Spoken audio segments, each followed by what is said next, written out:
Boa noite.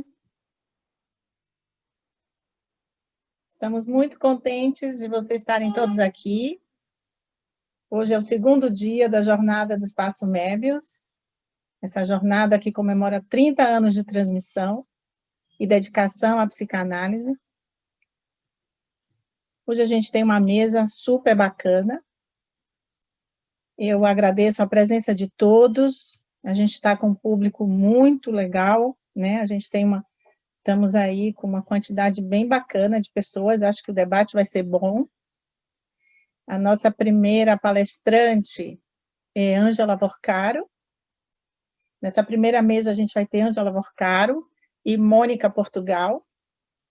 Ângela Vorcaro é psicanalista, doutora em psicologia clínica e professora da Universidade Federal de Minas Gerais. Acho que a gente já pode começar com o trabalho de Ângela. É isso? Ângela, tudo certo por aí? A gente vai ter, depois de Ângela e Mônica, um debate de 20 minutos. Depois a gente passa para a segunda mesa, onde a gente vai ter o psicanalista Henrique Poge, através de um vídeo, e a psicanalista Letícia Patriota da Fonseca. Então, vamos começar com Ângela, que a gente tem muito prazer em estar com a gente aqui hoje. Bom, prazer é todo meu. Prazer imenso estar mais uma vez debatendo ideias com vocês, né? E eu gostaria. Aí. Bom, eu vou falar sobre a posição da transferência na clínica com os autistas. Bom, com o seu método de observação, o Kanner descreveu as crianças autistas como regidas pela busca de solidão e de imutabilidade por meio de uma rígida reiteração orientada para uma realidade estática.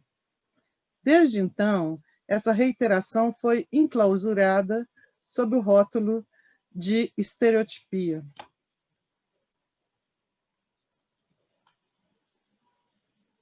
Entretanto, resta a necessidade de distinção entre sinais autísticos observáveis em certo momento da vida psíquica e o que seria uma estrutura subjetiva específica dos autistas, reconhecida por meio da posição do sujeito na transferência. Rockman afirmou que as teorias psicanalíticas sobre o autismo sinalizavam muito mais uma posição contratransferencial dos seus autores, que testemunharia a ausência de vida psíquica nos autistas, né? E é o que a gente pode considerar que seria uma resistência do analista, de ver nos autismos apenas uma ausência de vida psíquica, né? Ao nosso ler, a preocupação dos autistas com a ação específica em que experimenta o alcance da motilidade dos objetos e o controle do movimento dos mesmos indica uma posição subjetiva. Se a ação específica foi concebida por Freud como um meio de reprodução da satisfação, a dita imutabilidade que congela a demanda do outro seria, então, uma estratégia de se libertar desse entrave de semblante para alçar diretamente a satisfação. Assim, o autista afirma estar orientado pela ação psíquica de reprodução da satisfação por meio da imutabilidade do outro, mas fora da equivocidade significante. Portanto, o autista está na linguagem, pois ele estrutura um modo de defesa dos efeitos da linguagem. O problema é que defende-se de modo tão radical que não se serve do sistema significante para defender-se da linguagem, pois o que ele dá a ver é sua contraposição ao agente da linguagem, controlando, né? Então, sua preocupação com a ação específica vai implicar o exercício de uma negação ativa do outro, em que ele substitui a condição de ser um objeto para um outro pelo funcionamento em que prevalece sobre o querer do outro. Reconhecemos, portanto, que os autistas, então, como qualquer sujeito, detêm algum saber relativo a esse querer do outro, e disso eles se defendem. Afinal, ao imobilizar o movimento da demanda do outro, elidindo-o, o autista sabe que o outro avança na sua direção. Assim, nem o autista, nem o neurótico, psicótico ou perverso escapam à condição de todo sujeito. Estrutura-se na operação de defesa por ter sido afetado pela linguagem. Nós teríamos aqui, talvez, localizar em que a modalidade de negação específica por meio da qual ele se defende pela tentativa de elisão da própria linguagem.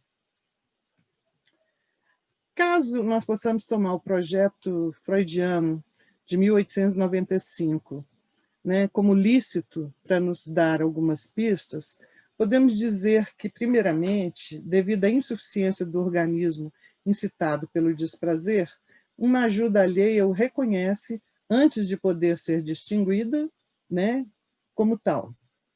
Apresenta as provisões necessárias para suprir o estado de urgência das necessidades vitais, realizando, então, uma primeira ação específica. É o que dá lugar à atividade que cancela a incitação endógena de desprazer, originando as facilitações simultâneas entre imagens recordativas.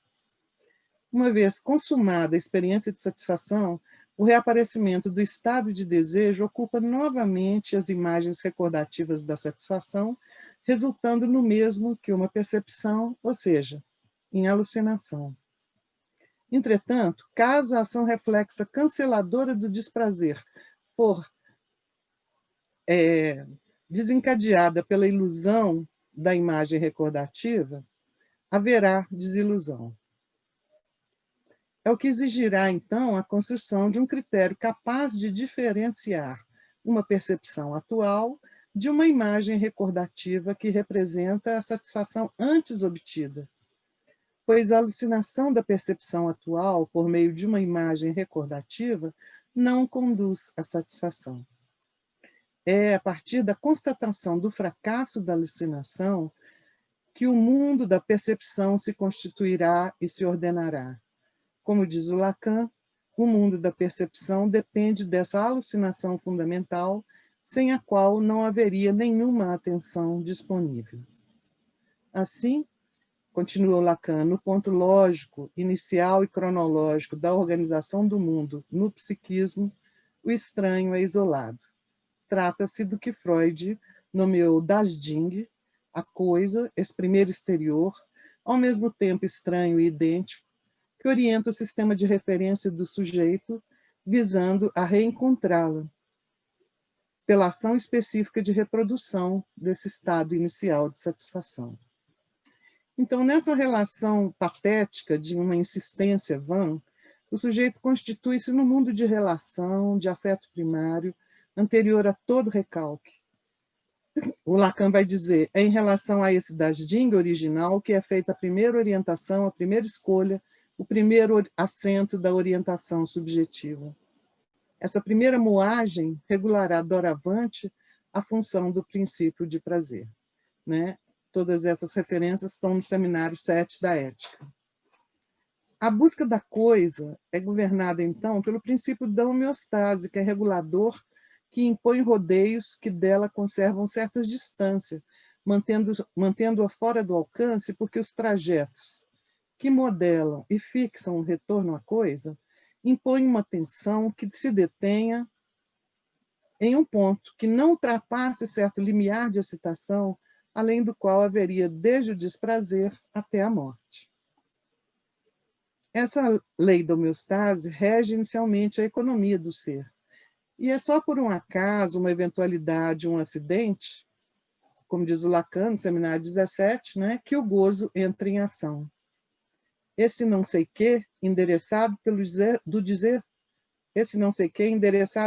dizer do outro, que ressoa no corpo ínfans, tal como paredes de um sino, fez gozo, só apreensível em sua dimensão de perda, como um número negativo. Em torno dessa coisa incapturada vai girar a trama do processo simbólico. marcada como perda pelo traço unário acompanhado de outro traço, S1 e S2, sua compensação é operada pela repetição, cuja compulsão se institui convocada pela entropia a cada vez implicada a cada repetição. Nesse oco é que alguns objetos, voz, olhar, seio e fezes, irão se alojar como um tampão, explicitando que o caminho da pulsão é a única forma de desvio admitido em relação ao princípio de prazer. Lacan vai nos dizer que o ser vivo que funciona normalmente ronrona no prazer. Em razão da homeostase que rege essa primariedade do prazer, a sexualidade só entra em jogo em forma de pulsões parciais. É dessa aparição decepcionante do material do engodo vital da alucinação, então, que os processos de pensamento são forjados, discernindo, então, a imagem recordativa de uma atualidade perceptiva. Produzidos a partir da coisa e conduzidos pelo discurso que a contorna, os pensamentos regulam o investimento das representações e a estrutura na qual o inconsciente se organiza, constituindo representações como elementos associativos enovelados na combinatória em que permutam-se, modulam-se por condensação e deslocamento. Evidentemente, se as coordenadas da coisa são preservadas e somente reproduzidas sem rasuras ou substituições, a criança ficará exposta à alucinação. A desilusão de seu fracasso poderá ser insuficiente para ultrapassar a proximidade extrema da coisa que promete satisfação, sem a distância suficiente para dela defender-se, no que ela é hostil. Afinal, são os acidentes do discurso modulados pelo dizer que dosam e demarcam o quanto de gozo possível de ser posto em jogo do ressoar, por meio dos efeitos do que desse gozo ressoa, dessa vez, no corpo do outro. Sem esse gozo fálico articulado pelas pulsões, que implicam na entropia da perda em que a máscara da repetição o reduz, a mera reprodução sustentará um gozo desmesurado, gozo outro, gozo todo no real. Mesmo enquadrados pela alienação significante do discurso, os autistas não articulam a alucinação fundamental, cuja perda constitui e ordena o mundo da percepção. Decantam daí traços que orientam a insistência de um circuito de preservação da homeostase, acessando diretamente o prazer, sem compor imaginariamente a coisa inapreensível ao substituí-la pelos representantes da representação que constituiriam a realidade. O engodo vital implicado no semblante de Das Ding é, para o autista, uma decepção insuportável e inadmissível, o que neutraliza a função do discurso e impede seus efeitos. As imagens recordativas das primeiras representações não assumem a estrutura do significante como representantes da representação, porque não se modulam nem se permutam para tornar-se combinatórias. Sem a substituição operada pelos elementos assimilados a partir do engodo da alucinação, o sujeito daí não se distancia em função de nenhuma realidade, de nenhum discurso, de nenhum semelhante. Ele escolhe agir o circuito em que se faz existência. Efetivamente, Lacan, desde o primeiro seminário, seminário 1, já nos advertira de uma posição subjetiva da criança em que o simbólico não se articula ao imaginário, impedindo a constituição da realidade. Pode-se dizer, então, que esse impedimento para a constituição da realidade partilhada não impede o autista de trabalho psíquico para existir, orientado pelo trajeto circular e recíproco referido à operação bionívoca que o ampara. Tornando idênticos a ida e a volta, estabelece a matriz de seu movimento a serviço da homeostase e do controle do gozo outro que pode invadi-lo. Entretanto, vale notar que, diante do inevitável encontro da contingência do outro, que descontrola sua bússola, os autistas cifram a direção imediata, estabelecendo circuitos curtos do trajeto, cuja dinâmica faz moldura de seu enquadramento. Interpõem as contingências que os invadem, um objeto qualquer a que se aferram, estabelecem com ele um campo gravitacional próprio, um litoral em que reproduzem a homeostase almejada.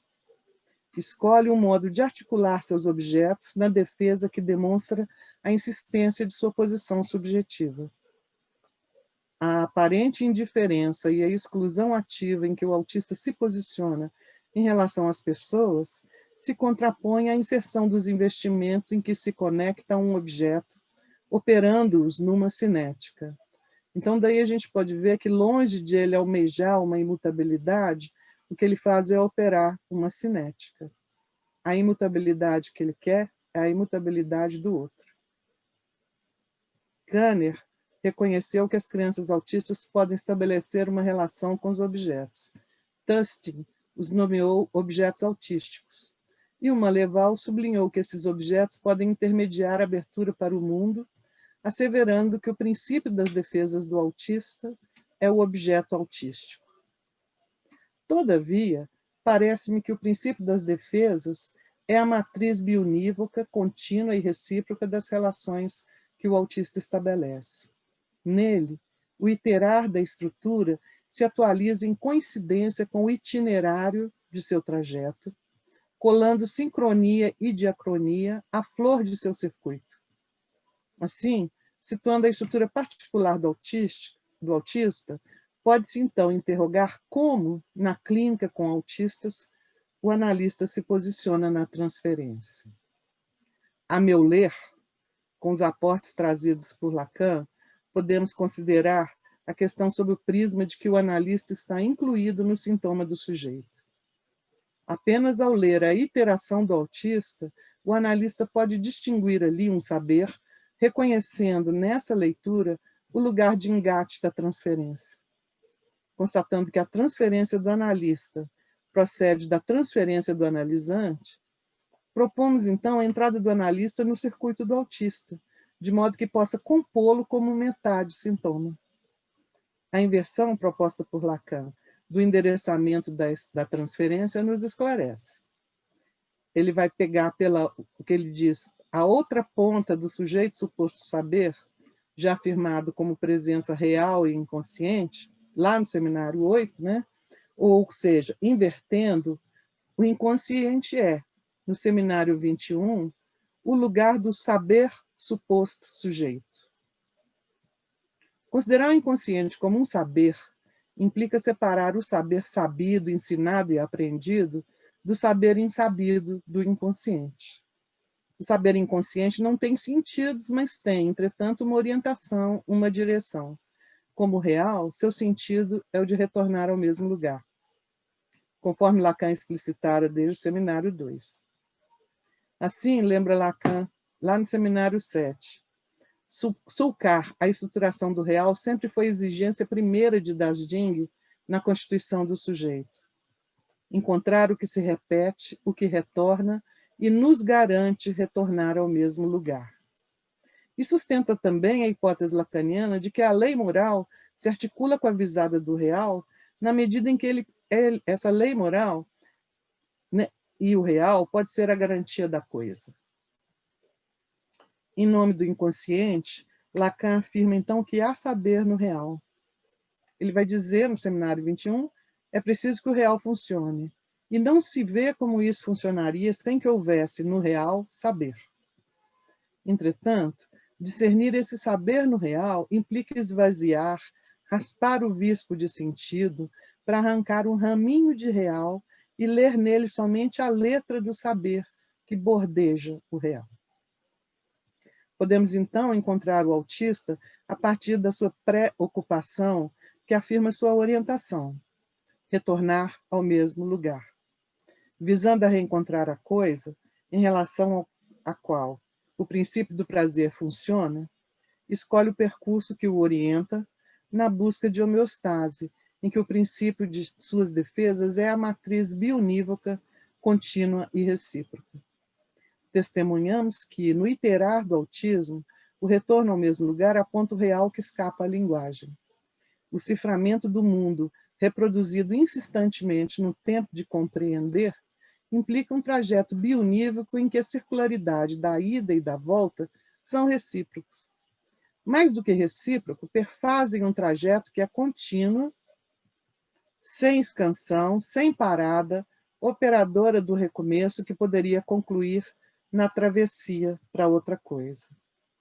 Então, desde que consideremos a transferência do analista como mote, poderemos tomar a defesa do autista como um saber suposto sujeito, para distinguir o que faz função de real, não o real essência, mas o real do furo que orienta qualquer articulação. A experiência psicanalítica testemunha verdades indomáveis do autista, em que talvez possamos localizar a borda e recolher algo do seu saber suposto sujeito. É na escrita que franqueia a borda do possível, o que cessa de se escrever, da face do real, do que o real tem de necessário, não cessa de não se escrever. Em seu lugar de borda, a função da escrita é a condutora que suporta o real. Caso possamos reconhecer no curto-circuito do autista o alcance da escrita, poderemos localizar a escansão entre o possível e o necessário, pois só o possível pode ser necessário. Não cessa de se repetir, não cessa de começar de novo. É o que encontramos na coisa a compreender do tempo lógico, em que uma parada é um cessar que antecede um recomeço que faz, na depuração de um curto-circuito, travessia ao concluir o seu circuito curto.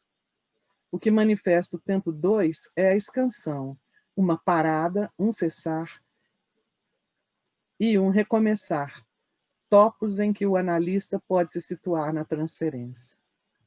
Seria possível, então, aí ao analista, com a sua antífona leiga, com a sua cantiga leiga, orientada pela direção, mais limpa de sentidos, testemunhar ao autista esse trajeto de circuito curto de suas linhas de errância, termo que foi definido pelo Deligny. Caso o autista aí se reconheça, ele pode, talvez, ser provocado a uma parada, reconhecendo o retorno do não sabido que sabe fazer, para que o momento de concluir se precipite. É isso.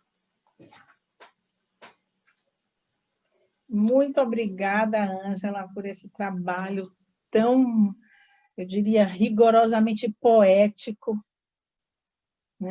Muito interessante e muito original. Eu acho que a gente vai ter muita coisa para conversar na hora do debate. Agora a gente vai chamar a nossa colega, Mônica Portugal.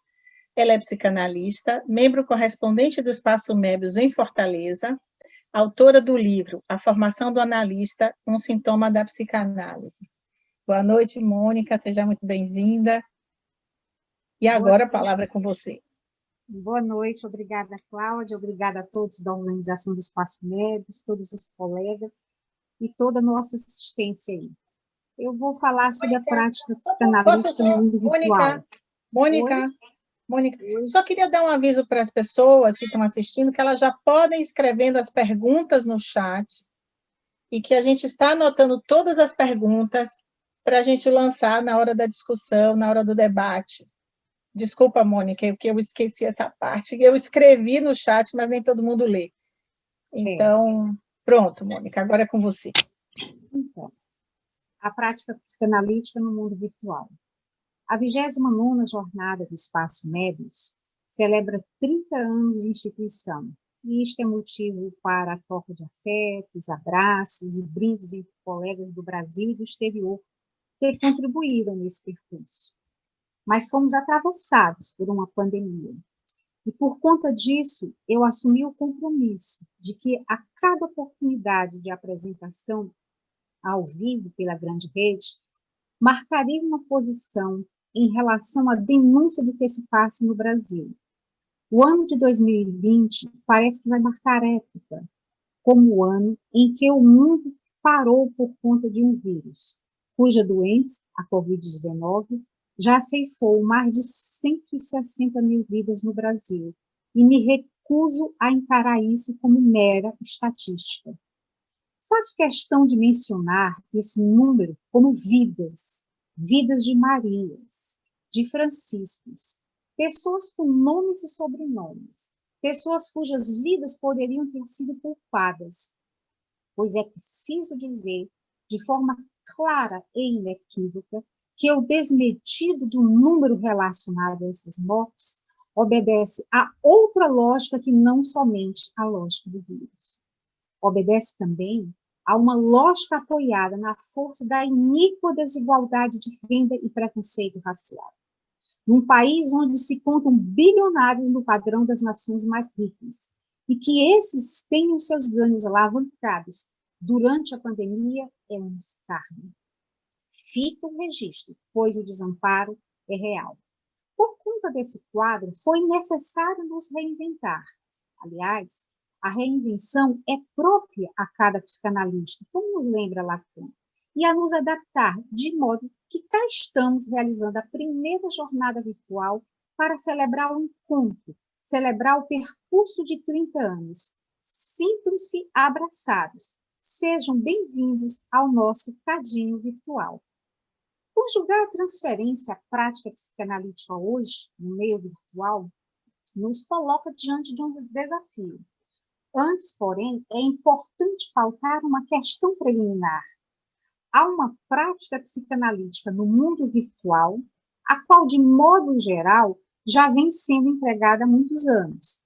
Talvez isso represente uma tendência que veio para ficar ou um modismo com o tempo marcado para passar. No primeiro caso, estaria em curso mudanças que talvez a teoria ainda não tenha se estabelecido, com muitas respostas a serem construídas, as quais certamente demandarão tempo que a prática exige para compilar, organizar e expor. Isto é diferente do que vem se constituindo na prática psicanalítica, motivada a partir da crise instaurada pela pandemia da Covid-19. Portanto, é preciso estabelecer as diferenças para podermos avançar. Posso dar meu testemunho de que a prática psicanalítica no mundo virtual não é uma novidade.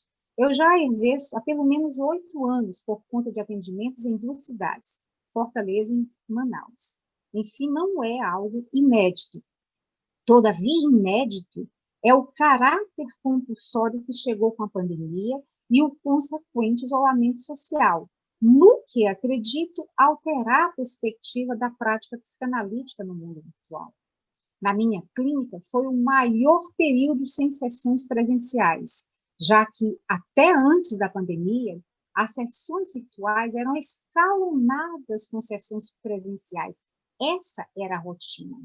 Antes da pandemia, os atendimentos virtuais que realizava só aconteciam depois de instaurada a transferência, com encontros presenciais, e só depois dava continuidade à análise pelo espaço virtual, à internet ou mesmo pelo telefone.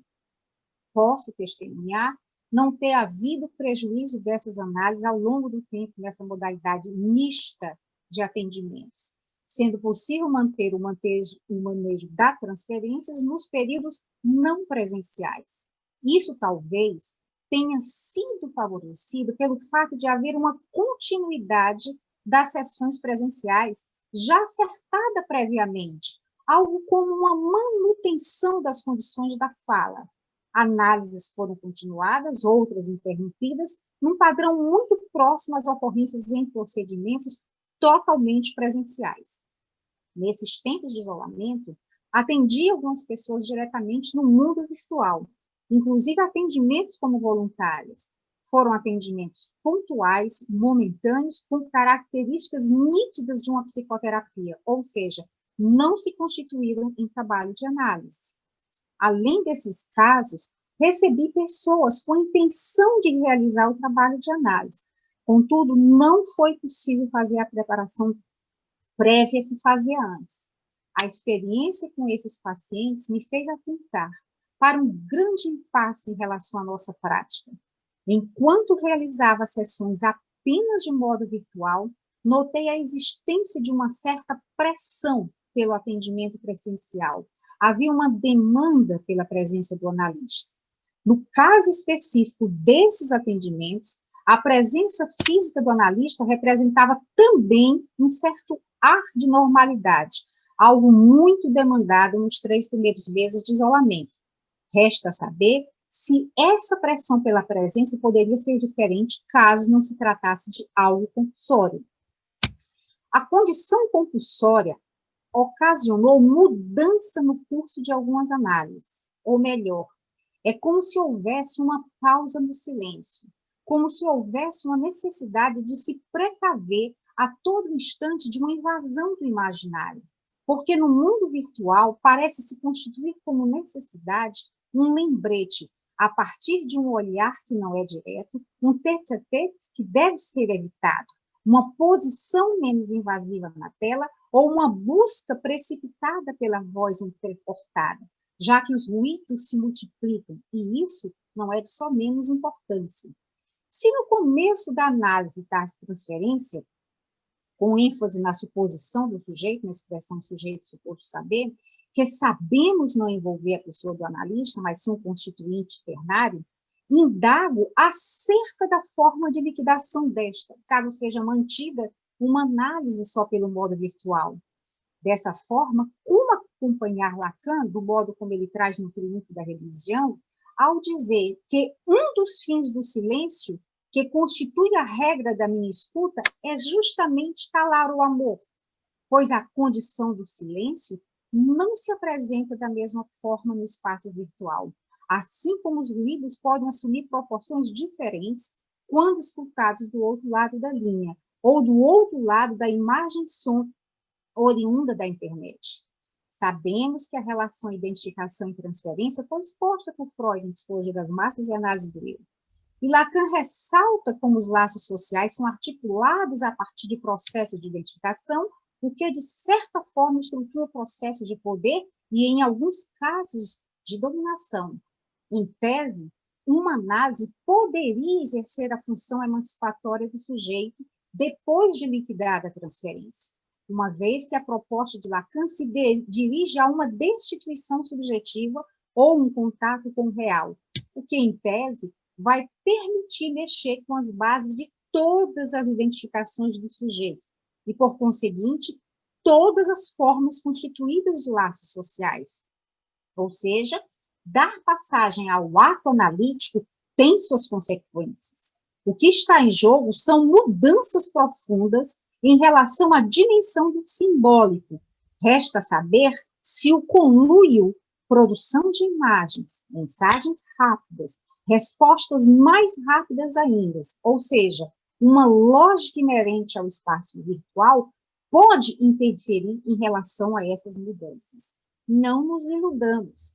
Estamos inseridos no meio, se provisório ou não, só o tempo dirá, que está operando por intermédio de estrutura lógica diametralmente oposta à proposta de análise, sendo que Freud nos adverte que uma análise não se coaduna com qualquer narcose ou ilusão, e Lacan, com seus desenvolvimentos sobre o ato analítico, cuja porta de abertura é o real, segue o mesmo caminho e vai além, ao mostrar que uma análise, ao calar o amor, enterra a lógica programática do que estrutura as identificações, ou seja, a possibilidade do inédito com o ato habita outro lugar que acredito ser incompatível com a estrutura virtual.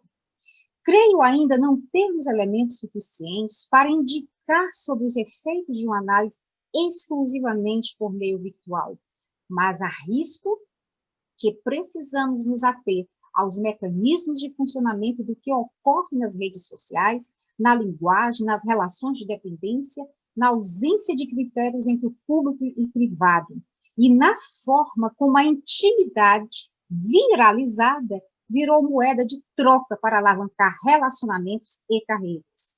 Quais as consequências ou quais as vulnerabilidades da relação transferencial tentada à distância ou pelo modo virtual? Qual função passa a ter a instituição psicanalítica em relação a essa modalidade de análise? Quais riscos podem ocorrer quanto ao material trabalhado em análise, diante da facilidade de gravação e exposição na internet. Seria o caso de pensarmos a necessidade de mudanças no estatuto da instituição psicanalítica que albergará os trabalhos virtuais, caso estejamos diante de uma tendência que se consolidará a médio ou longo prazos? A instituição psicanalítica proposta por Lacan é o oposto daquela cuja rotina gera comodidades. Muito pelo contrário, já que a liquidação da transferência passa justamente pelo processo que, em tese, seria emancipatório. Nesse caso, a prática psicanalítica no mundo virtual representaria algo dessa categoria de comodidades, num sentido literal, e, portanto, uma preocupação? A expansão da psicanálise, como consequência da consolidação do quadro de uso intensivo do espaço virtual, conforme opção crescente no momento, impactará a formação do analista. E lembro aqui a expansão com Freud depois da Primeira Guerra e com Lacan na Escola Freudiana de Paris. Esses dois períodos foram difíceis. Houve desvios de seus fundamentos, pois é no contexto de expansão que recrudescem posições políticas ligadas à formação do analista, de forma que o estado de atenção precisa ser constante para evitar os fenômenos de grupos sujeitados aos efeitos do laço amoroso. Essa preocupação tem ligação direta com o poder mobilizador das redes sociais, ou o poder de seguidores, de psicanalistas, e, nesse aspecto, considero que a instituição possa cumprir um papel absorvedor, ou fazer o filtro, para que cada analista não precise se expor. Questões delicadas como segurança na rede, ausência de controle das mais simples às mais complexas tarefas poderão ser determinantes, inclusive quanto aos custos, pois se na atualidade pode representar menores custos, ao longo do tempo, os dispositivos de apresentação virtual com sistemas de segurança mais poderosos podem se tornar proibitivos financeiramente. Ainda é cedo para avaliar o impacto de lançamento em conjunto por análises virtuais por terapias curtas acolhidas no intervalo do isolamento social deste ano. Contudo, apesar de haver milhares de instituições já usando o nome da psicanálise na internet sem seus fundamentos, isso não exclui a pertinência de nos atermos aos nossos próprios passos para evitar aglomerações desviantes. Lacan nos lembra no seminário Angústia que a transferência não depende de uma análise, mas que a sua presença sem análise é o próprio ex-naut, neste caso, endereçada ao outro, o qual, em análise, pode se dirigir ao analista. Além disto, com direito à interpretação. Contudo, assevera ser necessário cuidarmos em relação ao impasse que se estabelece quanto ao resto da matéria interpretável, aquela que determina a divisão do sujeito e o destitui como tal. O ex-naut dá largada à transferência, só que de um modo selvagem. Seu manejo pode domesticá-la e abre a possibilidade da psicanálise operar. Resumo: estabelecer uma relação de confiança entre o sujeito e o psicanalista, o que envolve uma relação de poder, porquanto se estrutura a partir de mecanismos identificatórios.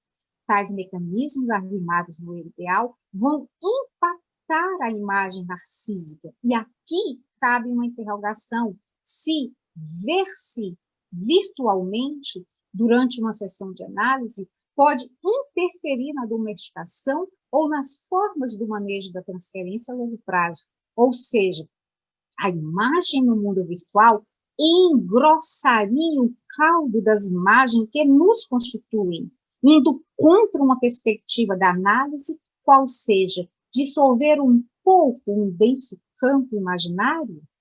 Talvez também nesse seminário sobre angústia, Lacan, ao articular o aperto de Freud em relação à jovem homossexual, mostra o inusitado da capacidade de um inconsciente abrigar a mentira. Daí se insere a dúvida, ou seja, estaria diante de uma ausência de qualquer relação transferencial? Não. e segue no esclarecimento de Freud. Afinal, o discurso do sonho é diferente do inconsciente, apesar de se inserir na lógica do desejo inconsciente. Portanto, deve-se manter a confiança neste e arremata. Freud se detém diante do problema da mentira como sintoma, ou o que o sujeito revela ao ir por essa via, ou ainda, a verdade tem estrutura de ficção. Importante não esquecermos esse grande detalhe. Resta pensar sobre a forma como a mentira tem sido impulsionada pelo uso intensivo das redes sociais. A mentira agora passa por um upgrade de categoria, e isso em relação direta e proporcional a uma ausência ou diminuição do que seria a vergonha. Há um movimento no laço social que parece autorizar esse desavergonhar-se. É dizer, parece haver um outro status reservado à mentira ou à sua difusão nos meios virtuais, ajustado de acordo com a crença de cada um, de modo que o enganar-se está na ordem do dia, está engatilhado na ponta da agulha. Essas facetas em relação a construções acerca da mentira mantêm uma interface em relação à verdade. A verdade, segundo a fala de um adolescente, precisa estar no Google. E há uma outra verdade relacionada à opinião de quem quer que seja, e esta circula nas redes sociais sem rédeas. Acredito que essa difusão ou normalização da mentira, do desvergonhamento, de um certo despudor nas redes sociais, deixa muito tênue as fronteiras entre as construções sintomáticas e o acting out. E isto pode dificultar o manejo da clínica, caso pautada apenas pelo campo virtual, pois funcionaria como dois mundos paralelos, e isso parece mais evidente na clínica com adolescentes e jovens. Ademais, o imaginário inflacionado repercute nas relações entre os pares, desejo e gozo, sintoma e acting out. As tentativas de fugir da virtualidade, das quais alguns jovens são acometidos, quando de cortes no próprio corpo, algo que os aproximaria de uma realidade mais real do que a virtual, mostram que a segunda pele, ou as pequenas telas, já foram incorporadas com estragos na imagem.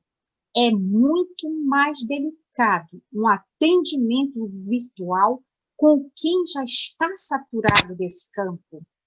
O mundo virtual tem especificidades. As redes sociais funcionam de um modo abrangente e sem fronteiras e, ao mesmo tempo, com uma inteligência que agrega movimentos polarizadores. Você recebe o que supõe desejar. Não há tempo para titubeios. Não há limite entre o público e o privado.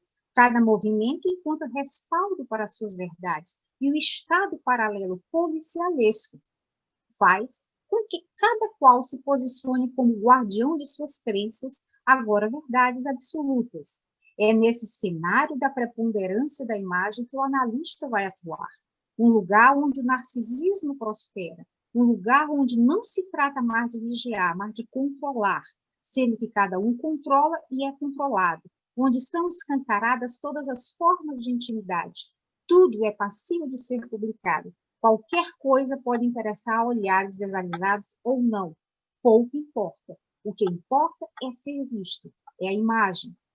E este fato revela uma deliberada política de invasão da intimidade, pois parece lucrativo incentivar a confusão entre o público e o privado.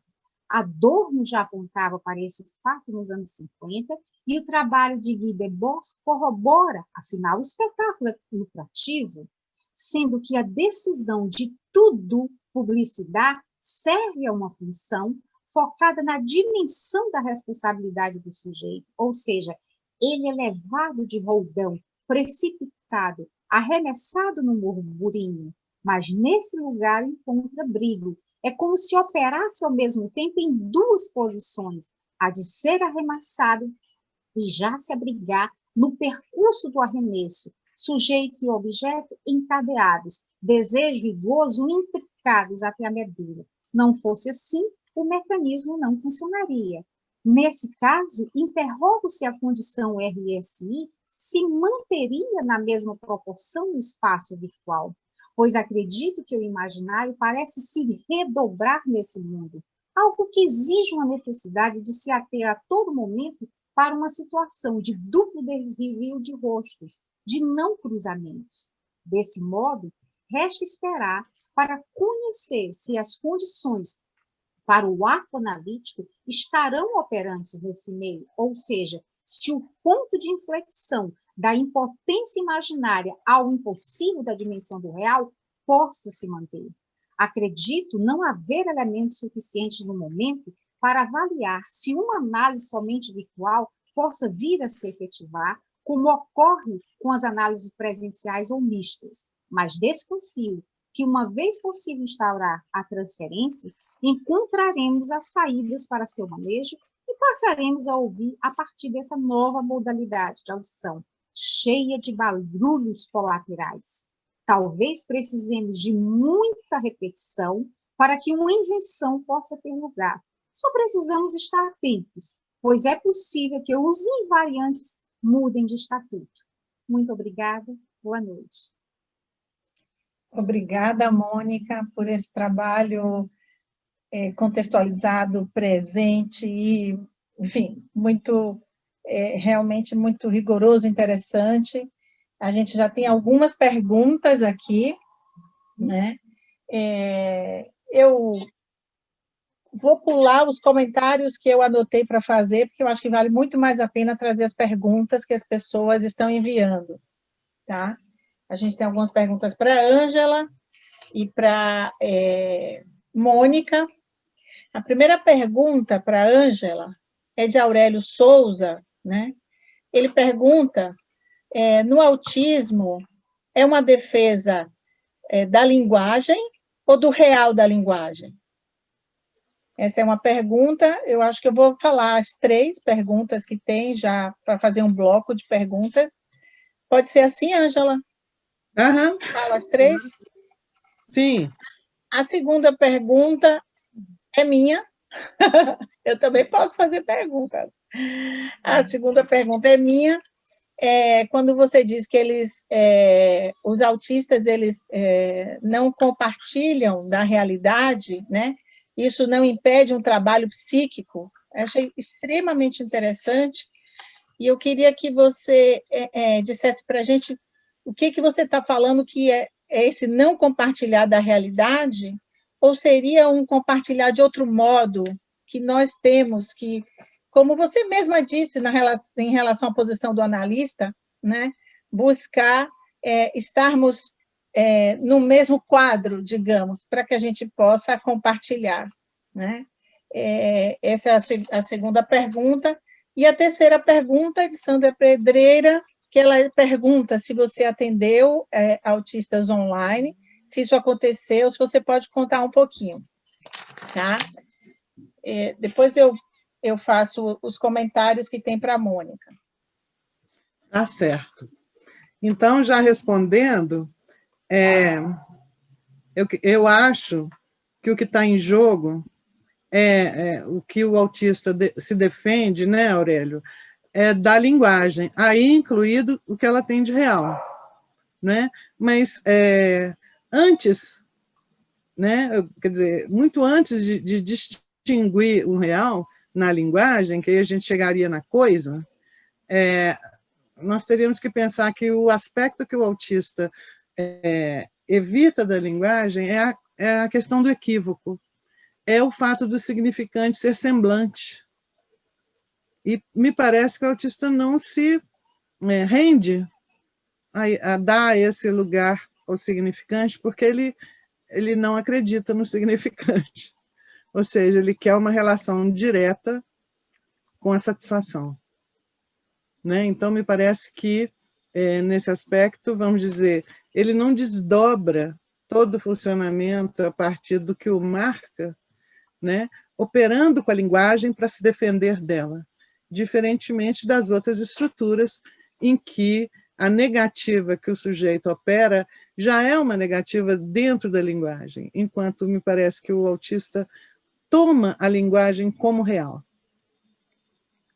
como algo do que ele tem que se defender. Bom, compartilhar a realidade, Cláudia, me parece que é importante lembrar, compartilhar uma realidade comum, né? Ou seja, em que possa haver vamos dizer, uma ilusão de que há algo de comum entre os sujeitos, né? Me parece que esse compartilhar, né, que o autista evita, me parece que isso é um desdobramento do efeito da linguagem sobre ele.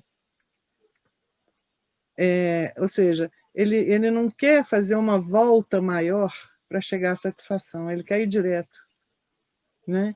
Então, me parece que esse seria, vamos dizer, uma consequência do efeito da linguagem sobre ele, né? Mas, de todo modo, o que o autista faz, me parece, como diz o Merleau-Ponty, né? Nós temos sempre um pano de fundo que não nos abandona, né? Ou seja, a gente pode se referenciar, a gente está referenciado numa realidade que seria um pano de fundo a partir do qual se destacam alguns elementos desse pano de fundo, né? Então, me parece que o autista busca o enquadramento a partir de um objeto, ou seja, parece que ele tenta reduzir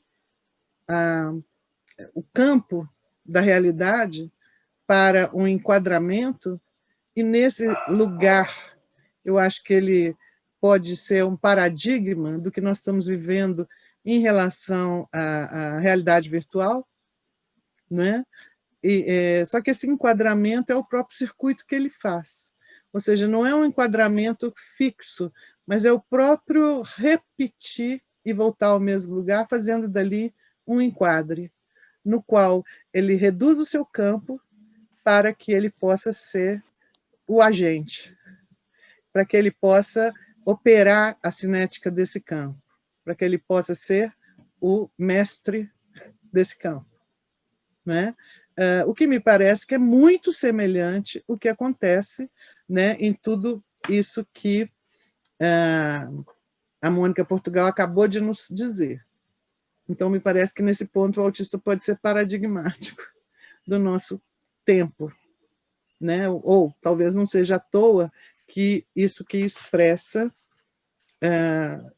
o que ele expressa nesse enquadramento que ele faz é uma tentativa que todo sujeito faz, né? Se enquadrar. Bom, com relação, Sandra, à questão do autista, de atendimento do autista, não. Eu não atendi nenhuma criança autista por esse meio, porque eu acho que seria um atendimento que não seria ele, né? Eu acho que o atendimento possível de fazer nesse momento é tornar esse tempo suportável para os pais, para os próprios analistas que estão atendendo virtualmente. Então, eu tenho me dedicado muito mais a supervisionar instituições de atendimento clínico de crianças autistas e pais, atendimento de pais, né? Muito mais do que atendimento específico da criança autista, que eu acho impossível. Eu vou ler aqui, já te interrompendo, Ângela, eu vou ler aqui alguns comentários ao trabalho de Mônica. Felipe Pessoa diz que foi um trabalho interessantíssimo, trata de temas super importantes, e ele queria ver publicado o seu trabalho, Mônica. Maria Renata diz que adora a potência dos trabalhos de Mônica, então parabéns, só tem muitos elogios. Liane Tresse e Sandra Pedreira parabenizam a Mônica pelo trabalho dela, né? E eu tenho uma pergunta, Mônica, para você, que é o seguinte: quando você diz dessa condição compulsória, que achei um termo extremamente interessante, né? Como que você poderia dizer sobre essa condição compulsória, não só do ponto de vista, né, dos pacientes precisando ser atendidos, mas a condição compulsória que ficou, de uma certa maneira, simétrica em relação ao analista mesmo, né? Os pacientes e analistas compartilharam, usando agora a expressão de Ângela, compartilharam essa realidade comum, mesmo que para cada um seja de uma forma, com certeza, mas ela tem uma dimensão de um compartilhamento de notícias, enfim, de isolamento, de parentes e preocupações, de uma certa maneira, para ambos os lados.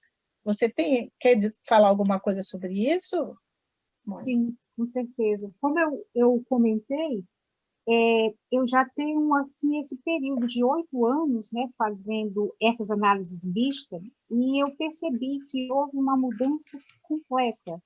Nesses 3 primeiros meses que eu fiquei atendendo só virtual, mesmo aqueles pacientes que eu fazia reescalonado, é como se tivesse havido uma suspensão.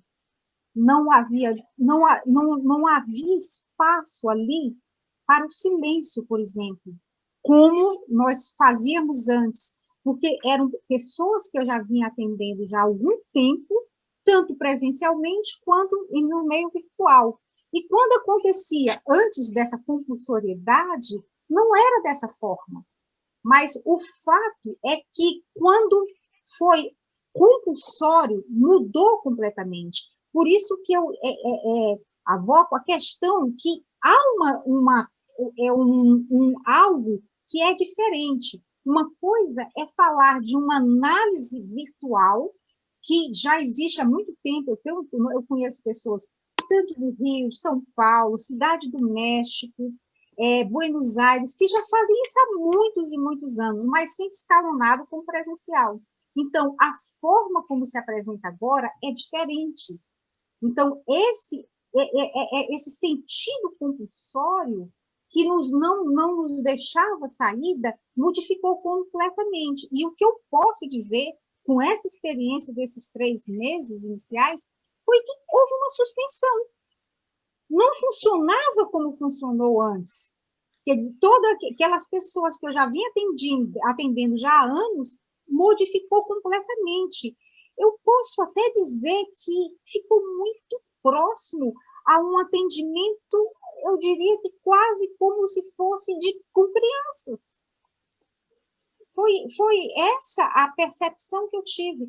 E aí, agora... Tem mais 2 perguntas para você, certo, que tem a ver com esse tema, né? Assim, tem a ver com o que você está falando. Eu acho que eu vou fazer essas 2 perguntas. Tem mais perguntas e mais comentários para ambas, que estão aqui anotados, e que a gente vai ouvir Mônica responder essas 2, Ângela respondeu 3, Mônica vai responder 3, depois a gente vai precisar fechar para a próxima mesa. Então, Mônica, tem aqui uma pergunta de Denise, né? A virtualidade das telas é sempre virtual? Tenho observado em alguns casos clínicos de que a imagem na tela é tomada pela vertente real, né? E a outra, gostaria que Mônica falasse, é de Sônia Raquel, gostaria que Mônica falasse um pouco sobre a função das instituições em relação à análise online sem análise presencial. Aí, Mônica, você tem um tempinho, infelizmente, muito curto, mas curto, né?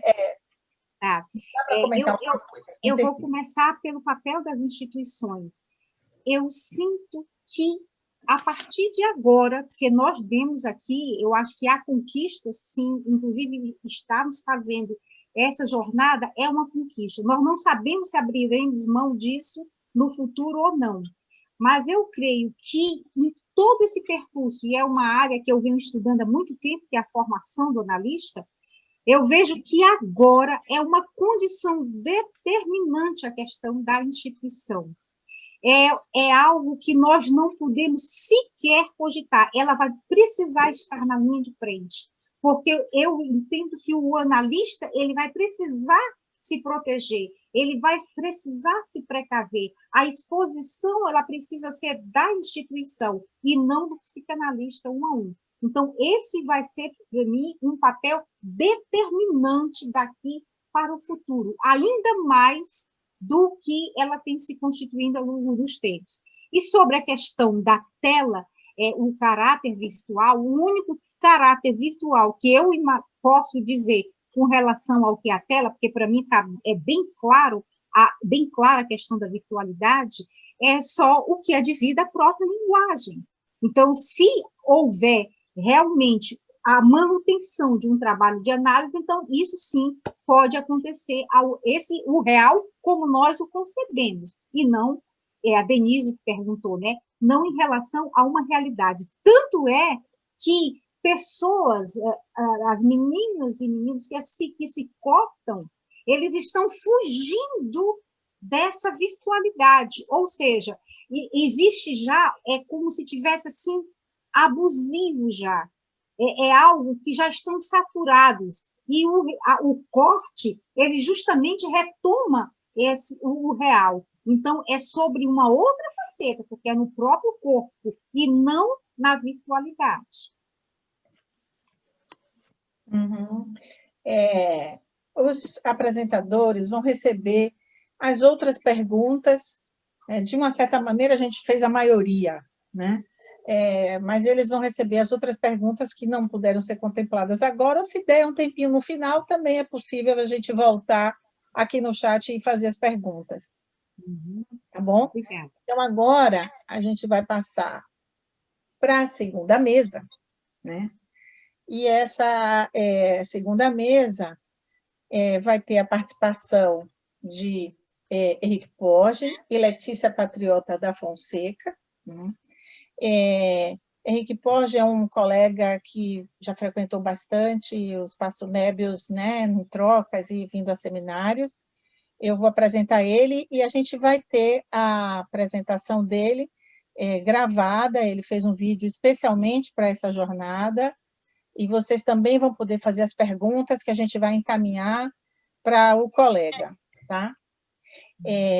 Henrique Porge, ele exerce a psicanálise em Paris, é membro da Instância Lacaniana, diretor da revista Essan, e publicou em português vários livros, eu vou citar apenas alguns deles, né? Ele publicou O Arrebatamento de Lacan, em Marguerite Duras, ao pé da letra, Os Nomes do Pai, em Jacques Lacan, A Psicanálise e o Tempo Lógico de Lacan, A Sublimação, uma erótica para a psicanálise, Voz do Eco, Transmitir a Clínica, enfim, são alguns dos títulos que vocês têm na internet, apenas para a gente fazer eco às publicações do colega.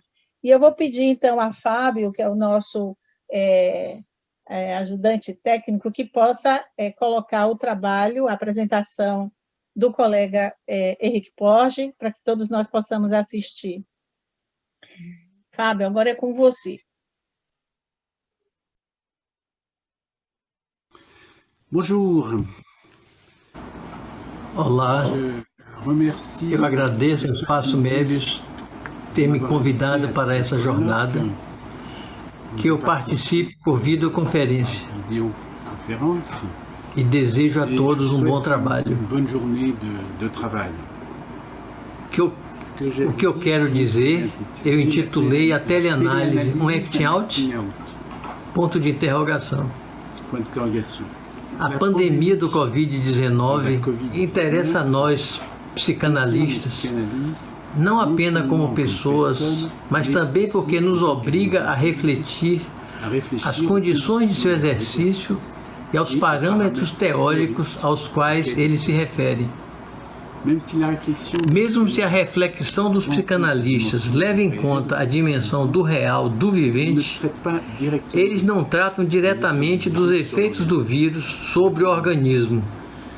Esse é o trabalho dos médicos. Os psicanalistas, ao contrário, estão interessados pelos fatos de linguagem com os quais apresentou o vírus e que determinam os meios de tratar aqueles que poderiam ser afetados, ou seja, os meios de prevenção da doença. É impressionante constatar que esses dois níveis são, na maior parte do tempo, confundidos pelos governantes, a imprensa e mesmo os analistas. Há razões para tanto, à medida que sabemos que a saúde se tornou uma questão política e que a palavra ela mesma se tornou um significante mestre, ou mesmo um abre-te César. Na França, começou no século XVIII. Tornando-se uma questão política para o Estado, o termo saúde cavou uma lacuna entre os cuidados médicos que se dirigem aos indivíduos caso a caso e aqueles que fazem parte de uma política geral de saúde. De um lado, há um discurso a ser realizado por um não todo singular, e do outro, um discurso fundado sobre o universal, o todo, e sem distinção de um todo da multidão, homines do latim, e um outro da totalidade, totus em latim. Essa confusão de dois registros foi na França claramente instaurado desde o começo da pandemia pelo discurso fundador do presidente da República. Nós estamos em guerra contra o vírus. Como se o vírus fosse um ser representável e um combatente a eliminar. Um parêntese, assinalo que os psicanalistas, que sempre são rápidos para dar sentido a tudo, não falharam em pintar esse vírus em cabeça de Medusa, outra figura do imundo. Assim, um psicanalista bem conhecido, ele disse que o coronavírus pode ser lido como uma figura do imundo, como um retorno no real, no limite que nosso mundo pós-moderno tem se esforçado para fazer desaparecer no simbólico. Foi Jean-Pierre Lebrun que disse. Esse foi um discurso eminentemente político, pois se sabe, desde Clausewitz, que a guerra é a continuação da política por outros meios.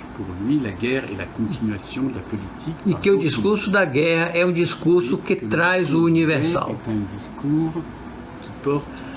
Os psicanalistas, tendo como ofício a fala e a linguagem, seria esperado que eles tomassem a sério a retórica que configurasse a luta contra a dita pandemia.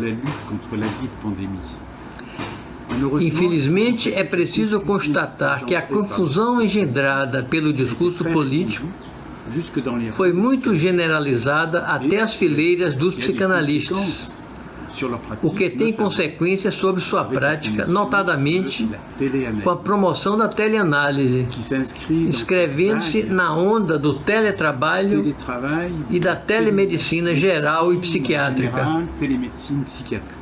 Esse fato confirma os propósitos intrigantes e provocantes de Freud, dizendo a Jung, desembarcando nos Estados Unidos, nós lhe trouxemos a peste. E de Lacan, anunciando também, numa conferência nos Estados Unidos, a psicanálise é uma epidemia. Meu propósito não é me tornar um juiz, porque a prática da teleanálise pode trazer um suplemento transitório e estabelecer um compromisso.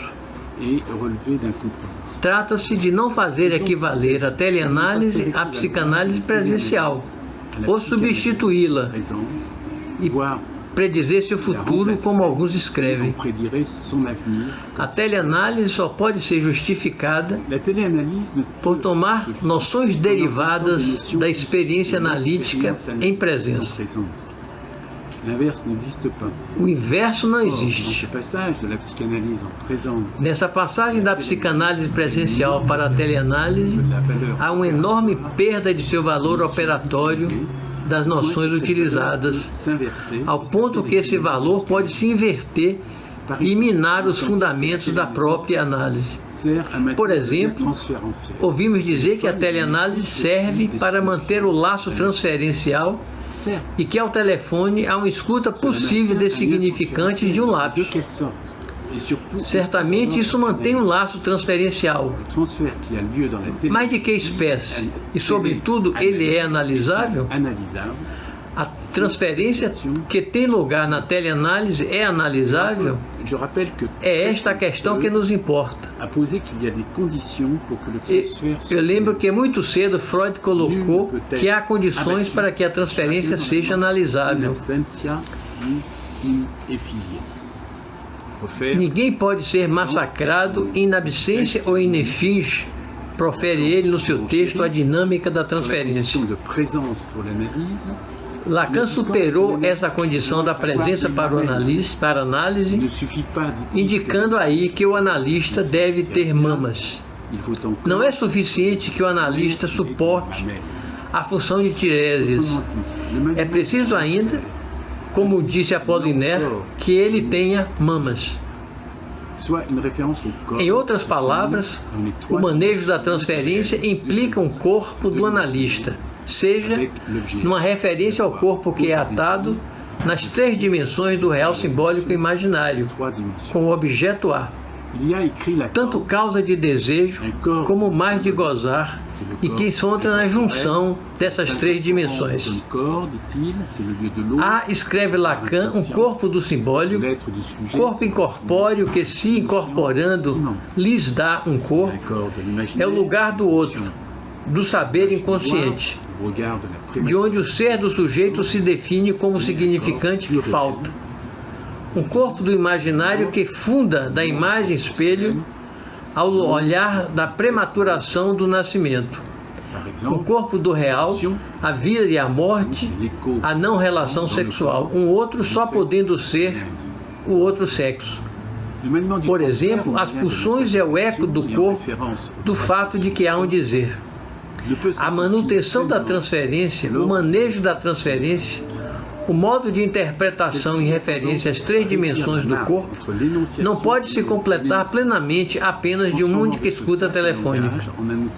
Esta tem tendência a reduzir a margem entre a enunciação e o enunciado, transformando isso que faz da linguagem uma ferramenta de comunicação. Essa resulta em trair a demanda implicada nessa dimensão da enunciação e da incorporação das palavras que ganha vida na palavra. Está aí também o risco de tornar a análise interminável por sucessão indefinida de significantes sem uma parada afetiva. A sequência de significantes encontra um limite no afeto, situado no corpo, que revela o objeto A como resto, que justamente escapa ao significante. Ainda mais compreensível que o tempo e o espaço da análise presencial fazem ruptura com as coordenadas espaço-temporais cartesianas da via ordinária. As formações do inconsciente estruturam de modo topológico um espaço intermediário, um entre dois do outro, do grande outro, que fratura o espaço corrente do diálogo e fura a esfera do espaço consciente, geométrico, e transforma essa esfera em espaço moebiano.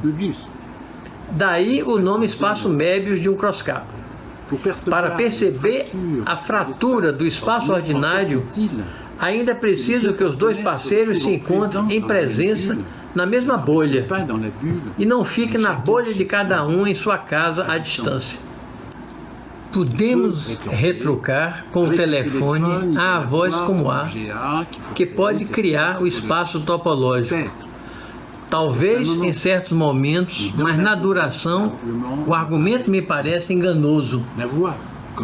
A voz como A não é a voz sonorizada, que representa uma face imaginária da voz, podendo servir à hipnose. Sim, retomo de onde tinha parado a gravação anterior. A voz como objeto A quer dizer que a pulsão contorna não vai sem o eco que lhe dá o analista, por exemplo, em uma ejaculação. Um eco tornado possível por seu silêncio. É ele mesmo o objeto A que o analista fornece ao analisante. Lacan diz: a voz ressoa no vazio do outro, do grande outro. O vazio de sua falta de garantia. Nós devemos incorporar a voz como alteridade do que se disse. É nesse vazio que ressoa a voz como distinta das sonoridades, não modulada, mas articulada. Lacan diz isso no Seminário da Angústia. Lacan diz também que a voz é o tempo para dizer as coisas. Ela é então identificável como objeto A nos cortes, nas escansões do silêncio, objeto A que ela contorna. A pulsão sexual, enquanto satisfação não recalcada na sublimação, não é aquela do sonoro, mas de trajeto cuja pulsão invocante contorna seu limite entre corpos e linguagem. Aí podemos ver uma analogia com os buracos negros em astrofísica. Tomemos o exemplo de todos os lados de uma sessão de análise presencial, no momento da chegada e da saída do analisante. São restos que o analista observa, mesmo se não interpreta, e tem precisamente um valor indicativo da existência do objeto A. Entre os restos que são produzidos no contexto de uma sessão presencial, Ferenczi observou que analisou finamente em seu pequeno artigo Sensação de vertigem no fim da sessão analítica.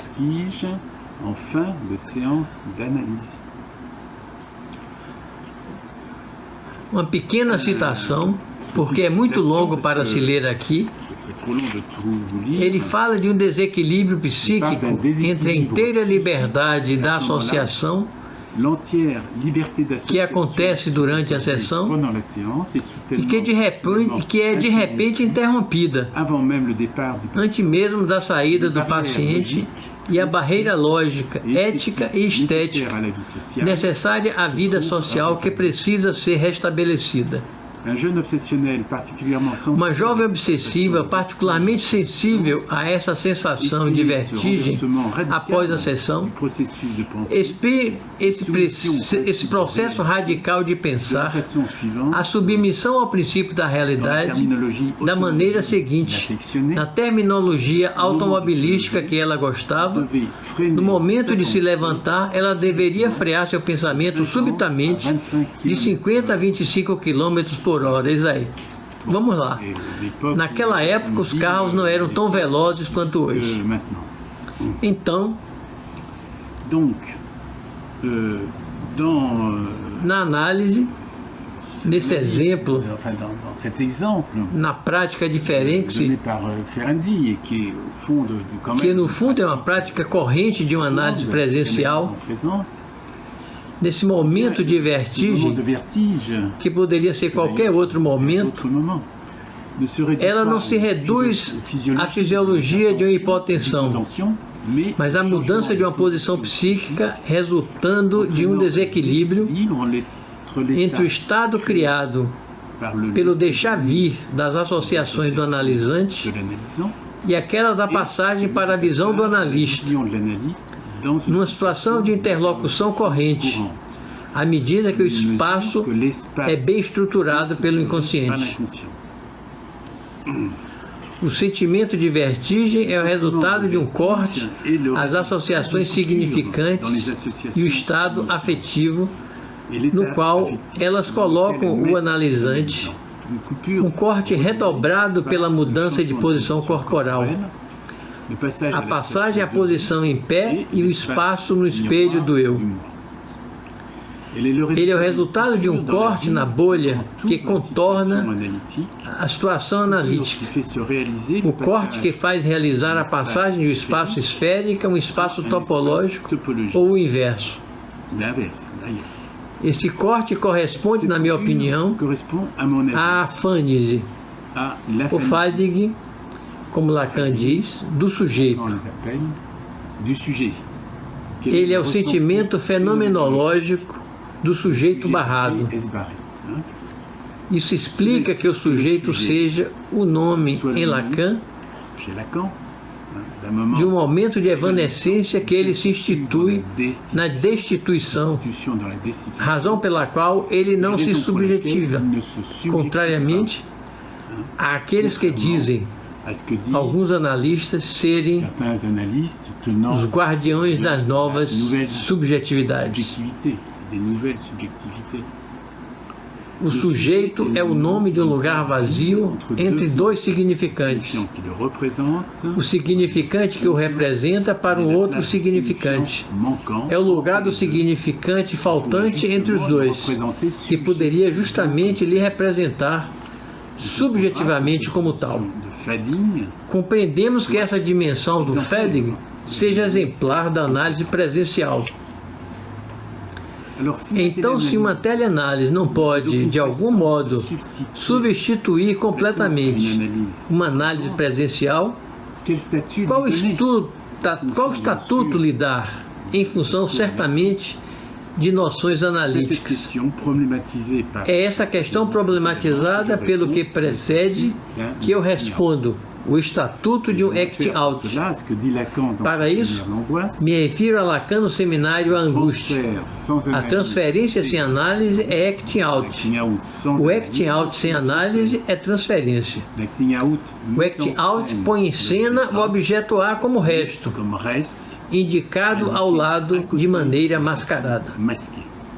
A transferência torna possível a análise, mas não a impõe. Na melhor das hipóteses, ela inicia, mas pode ficar uma transferência selvagem. É o que permite aos analistas se servir da palavra transferência como uma injúria. Ah, isso é transferência. Revelando ainda que eles não analisaram sua própria contra-transferência. No que interessa a análise de transferência ao seu manejo, Lacan dá nos 4 conceitos uma definição, sem dúvida, não definitiva, mas bem útil, que se liga a nosso propósito, aquele da designação da teleanálise como acting out. Ainda mais que essa passagem do seminário de Lacan segue imediatamente àquele que citei sobre as mamas do analista.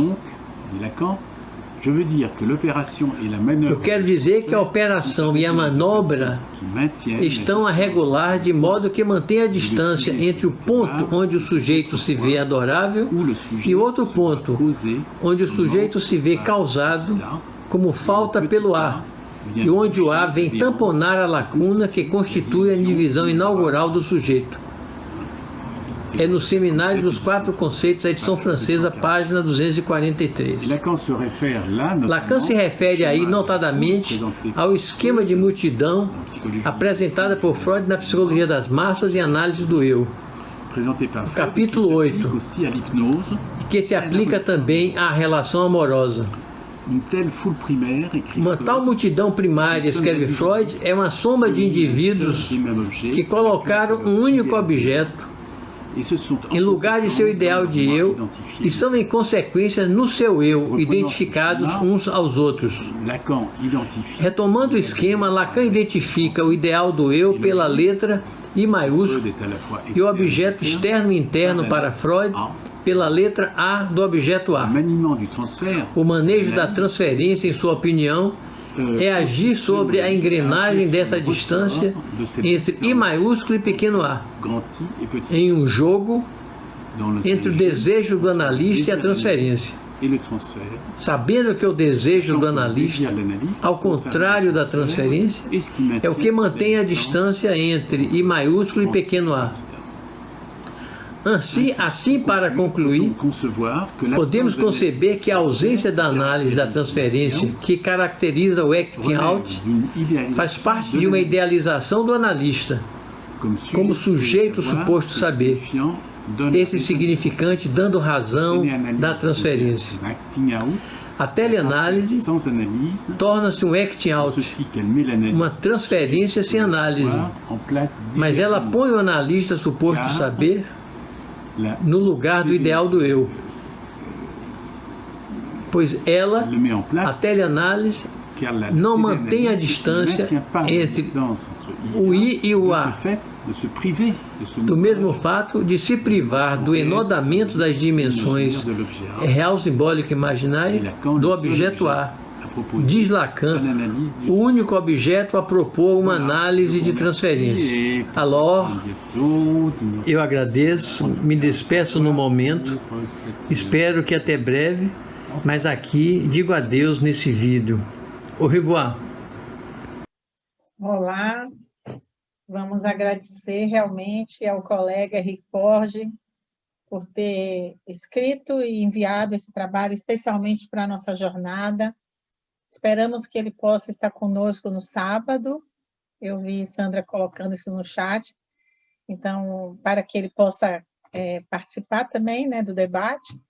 E eu agora convido a colega Letícia Patriota da Fonseca, que ela é psicanalista, membro do Espaço Mébius e da Associação Lacaniana Internacional, trabalhou na tradução e publicação de vários seminários de Lacan, bem como em diversas coletâneas de temas psicanalíticos. Boa noite, Letícia. É um prazer estar com você aqui hoje. Vamos lá. Boa noite, Cláudia. Boa noite aos colegas.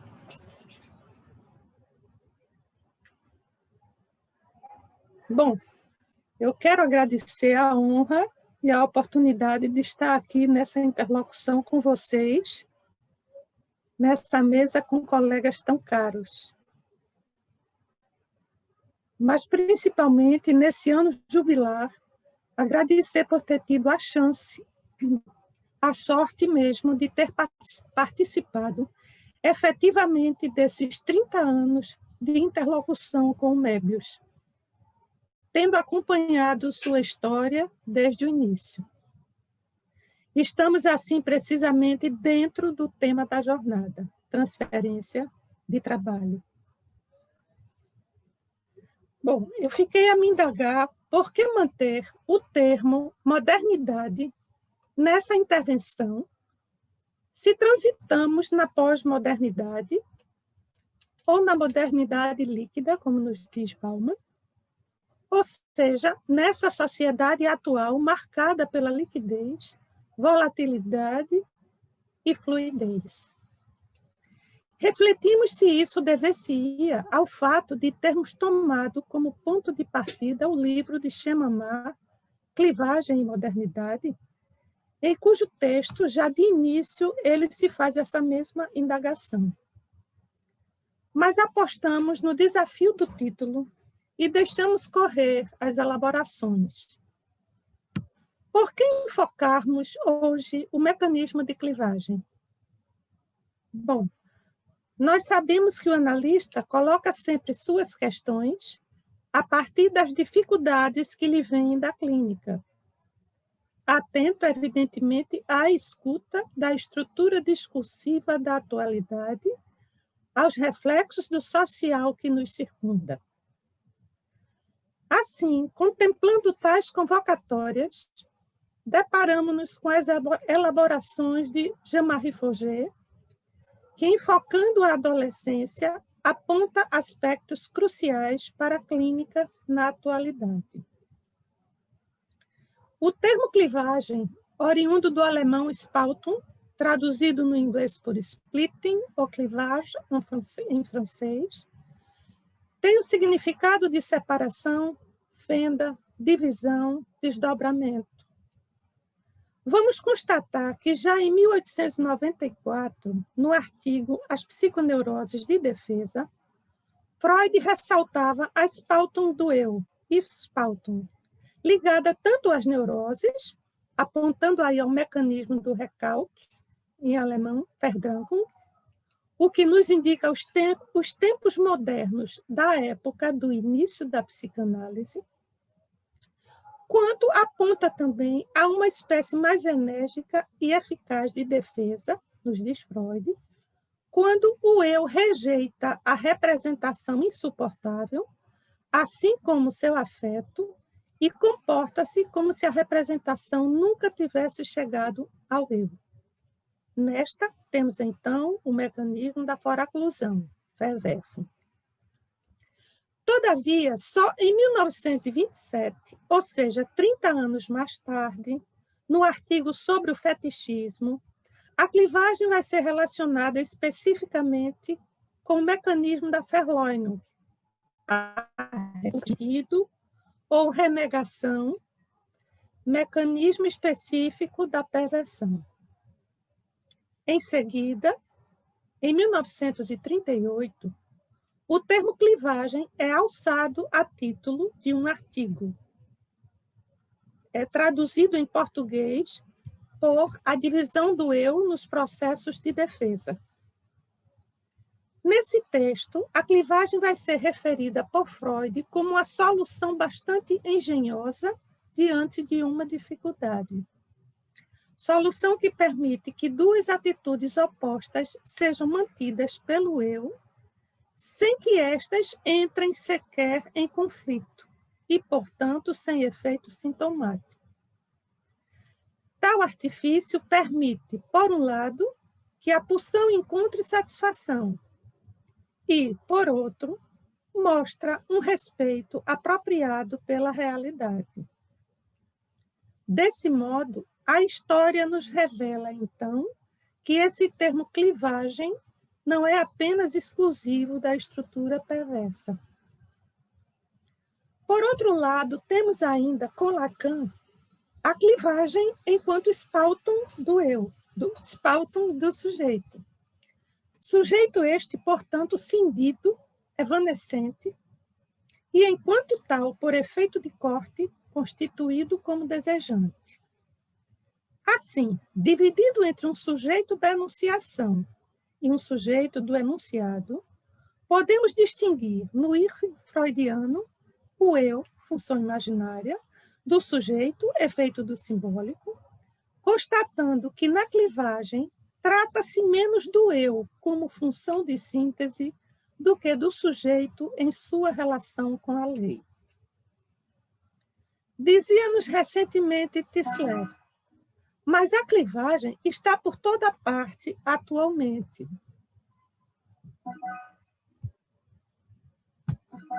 Sim, precisamente, está inclusive em discursos políticos os mais variados e em declarações dos nossos representantes maiores, que tão rapidamente desdizem o que haviam dito. Todavia, o importante é verificar a qual estrutura subjacente se articula. Verificamos, então, o quanto a clivagem está articulada ao mecanismo da Verleumdung no contexto da sociedade atual. O que Jean-Pierre Lebrun vai observar ser esta a resposta induzida no sujeito pelas condições da pós-modernidade. Assim, se a psicanálise iniciou por uma clivagem ligada ao recalcamento, digamos, na modernidade, época de Freud, hoje, na pós-modernidade, temos a clivagem ligada à Verleumdung, ao desmentido, à recusa.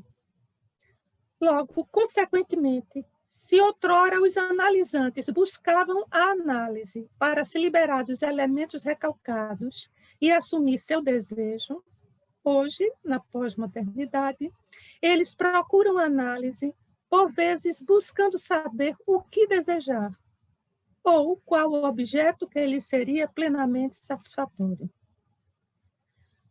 Considerando ainda com Lacan a distinção dos três registros, real, simbólico e imaginário, nesse diálogo entre o imaginário e o simbólico, o sujeito, o eu e a lei, indagamos.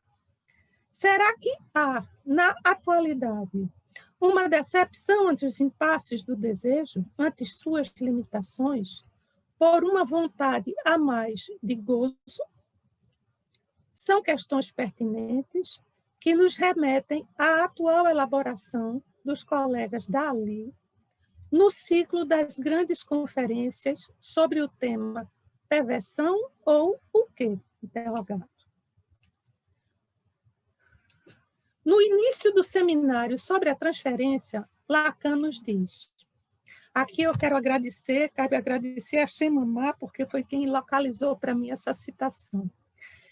Se a sociedade acarreta por seu efeito de censura uma forma de desagregação que se chama a neurose, é no sentido contrário de elaboração, de construção, de sublimação, digamos o termo, que se pode conceber a perversão quando ela é efeito da cultura. Isso alude a que nós, psicanalistas, teríamos os meios de tratar da perversão sem cair numa vertente moralizadora que mais deprecia do que descreve. É importante poder falar disso sem ser fisgado imediatamente por um juízo crítico ou de valor.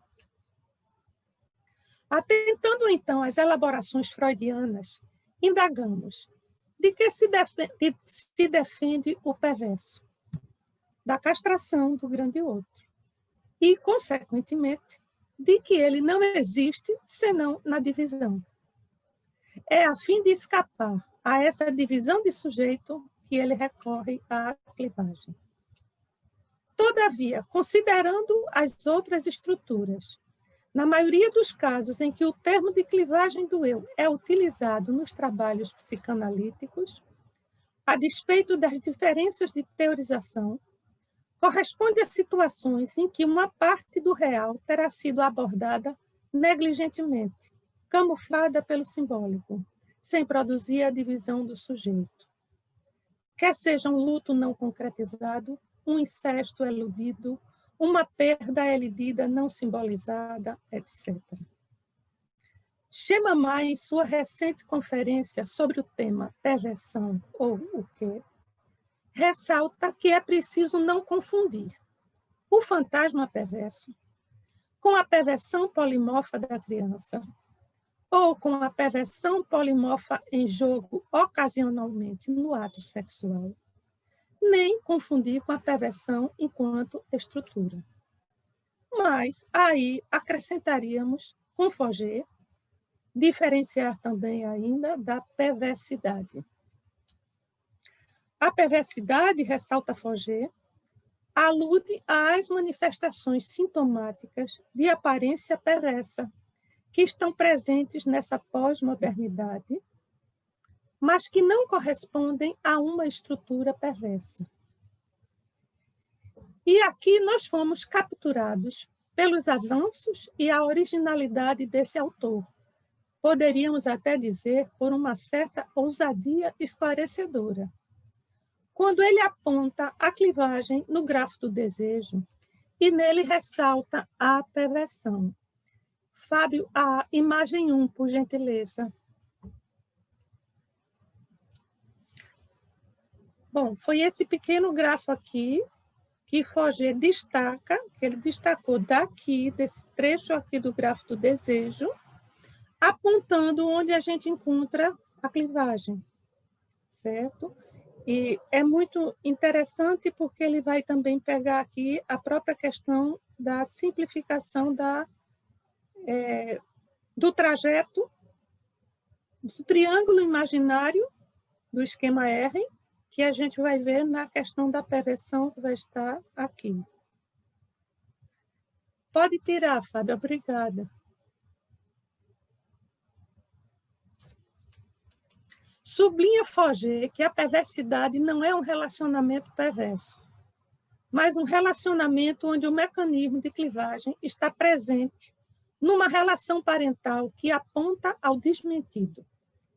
Esse é o ponto que nos parece de extrema importância ressaltarmos ao contemplar a clínica do adolescente ou dos adultos jovens na atualidade, principalmente na escuta de analisantes com sintomas específicos, cuja distinção minuciosa Foguet esclarece. O segundo gráfico, segunda imagem, Fábio, por favor.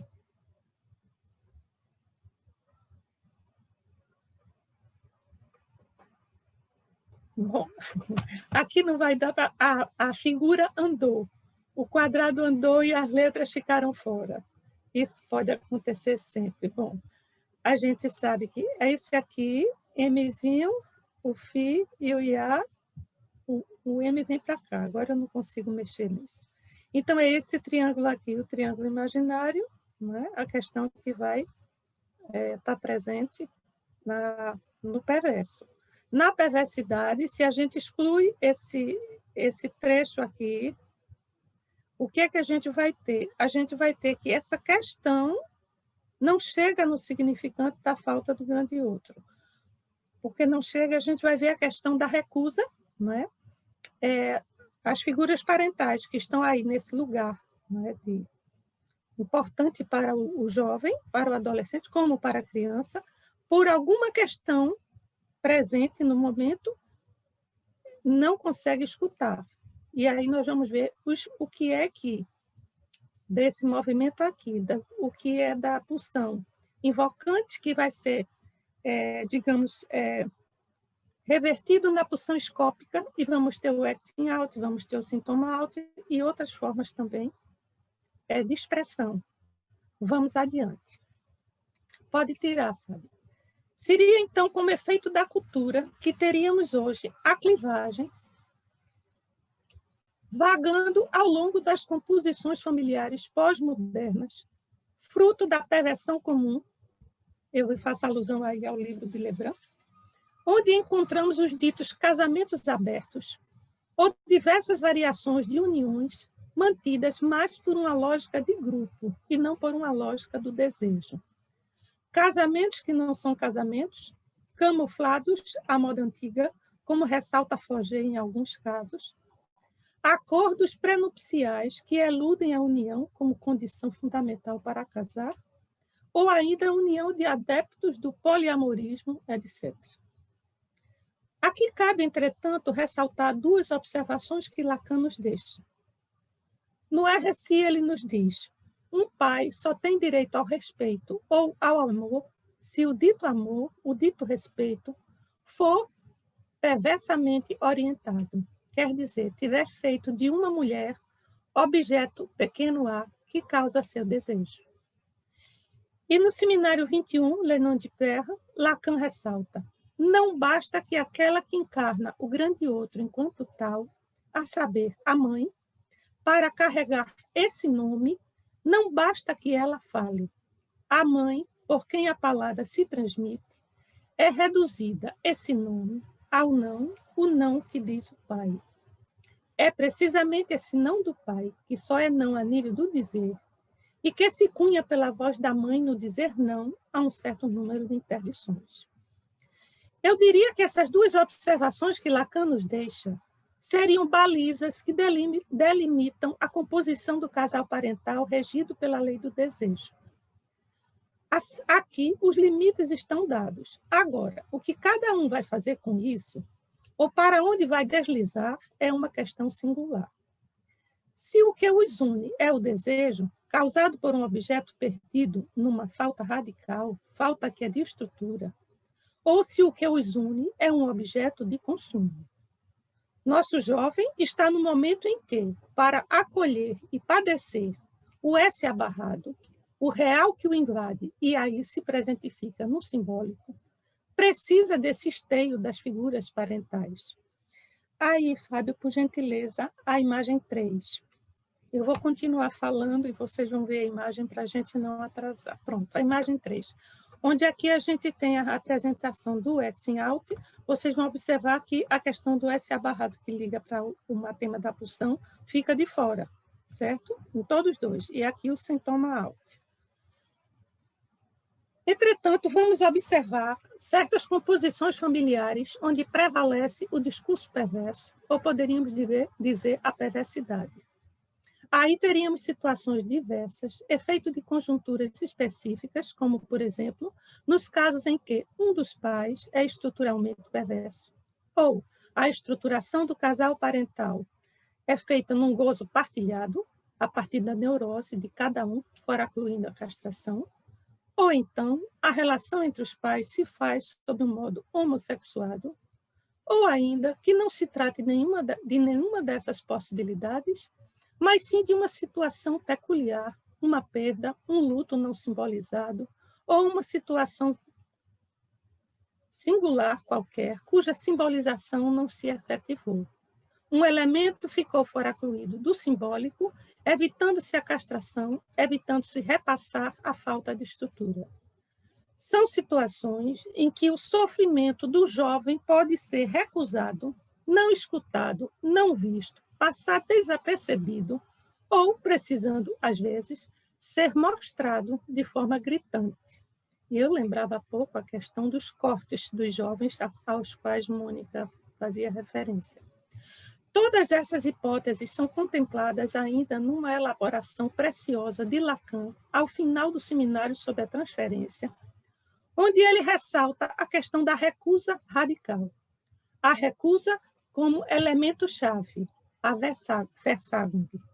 Podemos aí aludir de passagem a essas configurações familiares que funcionam numa lógica claramente perversa, eludindo a falta originária e que vão repercutir diretamente na sintomatologia que nos convoca na clínica. Como a gente está vendo aí no gráfico, tinha alta passagem ao ato, quadros de depressão, sintomas altos, etc. Pode tirar, Fábio, obrigada. Muitas vezes, visando-se a evitar o confronto direto com o real da estrutura, quer dizer, eu estou vendo, com o buraco a partir do qual se organiza o desejo, declina-se para a lógica de grupo, ancorando não no próximo, mas no semelhante, podendo-se aí deslizar até, quem sabe, da perversão à adição ou bom. E nessa pós-modernidade, cairia o grafo do desejo no desuso, seria um artifício teórico, uma ferramenta obsoleta que despenca. Vale lembrar, o desejo só é concebível se se sustentar por uma esperança, a de encontrar o objeto que permitiria esquecer esse buraco estrutural. Então, para concluir, não podemos esquecer, enodados à nossa teorização, o que Melman nos lembra, que o grande outro, para nós, é um lugar vazio, que do inconsciente temos apenas uma escritura que permanecerá para nós sempre não toda. Esse é o traço comum faltante que nos permite nos reunirmos, contemplando não uma filiação a um ancestral que requer de nós obediência às leis, mas contemplando essa lacuna, através desse real que nos convoca a avançar sempre mais um passo adiante.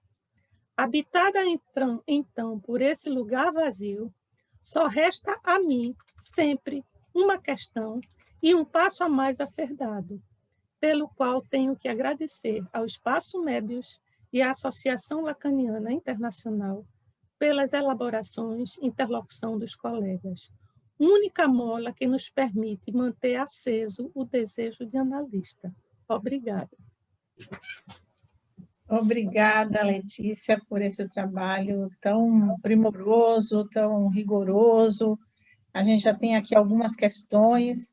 Eu quero dizer que essa mesa, a primeira e a segunda, me lembrou muito um verso onde, da segunda para a terceira estrofe, a gente tem um enjamberman, ou seja, uma parada no meio do verso, cuja continuidade se dá no segundo verso, no terceiro, no verso seguinte, e a gente viu aí rimas, como a gente é um tipo de rima onde os versos que são pares são os versos, o primeiro e o último, e os dois do meio, né? Então, foi muito interessante esse formato, onde esses 4 trabalhos formaram esse tipo de verso, com enjamberman e com o tipo de rima, onde os trabalhos rimaram nas suas extremidades e no seu interior.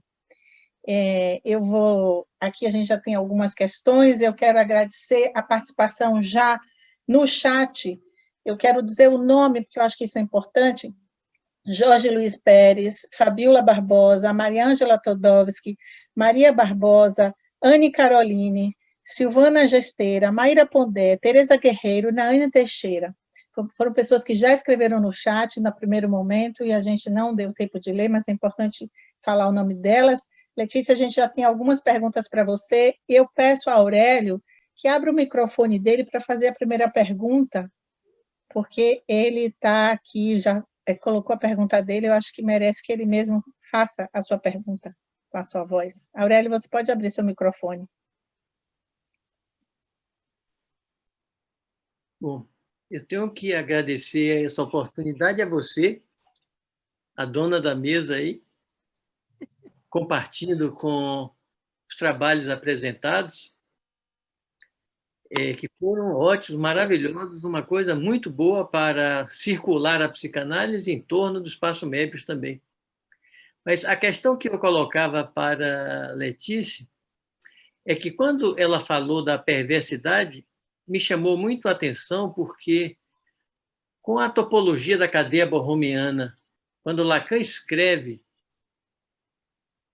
no nó do imaginário o amor, o ódio e a ignorância, a perversidade passa a fazer parte de cada um de nós de uma maneira praticamente implicada na nossa existência e na nossa relação com cada um com quem a gente se envolve, porque o amor sempre deságua no ódio.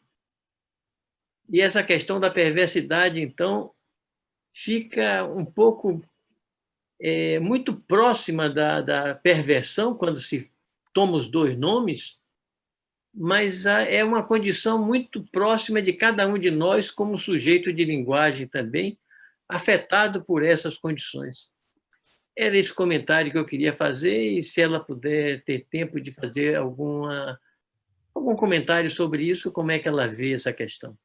Muito obrigado. Vou fazer como eu fiz na primeira parte, juntar, porque tem outra pergunta, Letícia, que você já pode talvez responder junto, que é de Sônia, me parece, porque está aparecendo SO, deve ser Sônia. Essa ideia da perversão, efeito da cultura, tem a ver com a perversão generalizada, efeito da foraclusão da castração própria do discurso capitalista? Então, você pode talvez responder a essas duas, Letícia? Sim, eu acho que sim. Acho que é exatamente aí. Tem a ver com o discurso capitalista, com certeza. E agora a questão que Aurélio traz, eu acho que é excelente, não é a gente retomar e rever essa questão da perversão e da perversidade através do Novo Romeu. O que me chama a atenção no que Foger traz aí, e que é interessante, é porque ele traz a questão do que circula no casal parental, na composição parental, o que é que circula, o que é que está acontecendo naquele momento, que faz com que os pais não consigam escutar o que está se passando com o jovem. E que é exatamente aí que dá um aspecto, a gente já trabalhou isso numa mesa aí ao longo do ano, a questão de que Foger traz o sintoma out, que é uma novidade que ele desenvolve, que eu acho muito, muito atual, e como também traz toda a questão do acting out e da passagem ao ato no adolescente. Mas o que é importante é que aí Lacan trabalha bem, nos lembra bem isso na questão da Versagung, no final do Seminário da Transferência, é que exatamente é aquela coisa da recusa, que o adolescente está fazendo alguma coisa e é como se dissesse, não tem registro, não toca para os pais, como se os pais estivessem noutra. Então, a questão que Foger traz da perversidade passa por aí. Então, o adolescente vai se virar como pode. Então, nesse sentido, a perversidade seria do casal parental em relação ao adolescente, não que seja uma questão de estrutura. É uma composição, muitas vezes pode ser até, como um dos casos que Foger nos traz, a questão de um luto. O pai que perde o próprio pai e que entra numa depressão, e a mãe vai e tenta compensar isso junto com o marido, mas uma filha despenca, e ninguém vê que ela despencou. Então, é interessante ver isso aí, porque aí é que Foger chama a atenção de perversidade nesse sentido. Então, quando se vai elaborando as coisas e pensando as coisas, não é? Se vai percebendo que tem uma estrutura de casal parental, como também ele lembra que tem muito a ver com a modernidade, a relação, por exemplo, que não é com um objeto de desejo, mas com um objeto de ganho, um capital. Então, a relação do casal parental não vai ser uma relação de desejo, vai ser uma relação de acúmulo, vai ser uma relação de bens. É outro tipo, é o objeto do comércio, é a lei do comércio, não é a lei do desejo que rege. Então, onde ficam os adolescentes e como é que vão assumir sua sexualidade diante de um casal com esse tipo, essa natureza de perversidade, podemos chamar assim. Não sei se respondi, Aurélia, é um pouco diferente da questão lá do nó, mas... Uhum. Você já respondeu a outra, Letícia? Sim, Já. acho que sim. Tá. Uhum. Tá bom. Algumas pessoas estão perguntando sobre a publicação dos trabalhos. Certamente, todos os autores vão querer publicar os trabalhos pelo Espaço Mébius, na nossa Topos, na nossa revista.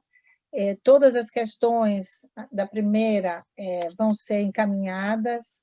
Na verdade, faltou bem pouquinho, né? Assim, acho que duas ou quatro, entre 2 e 4 questões.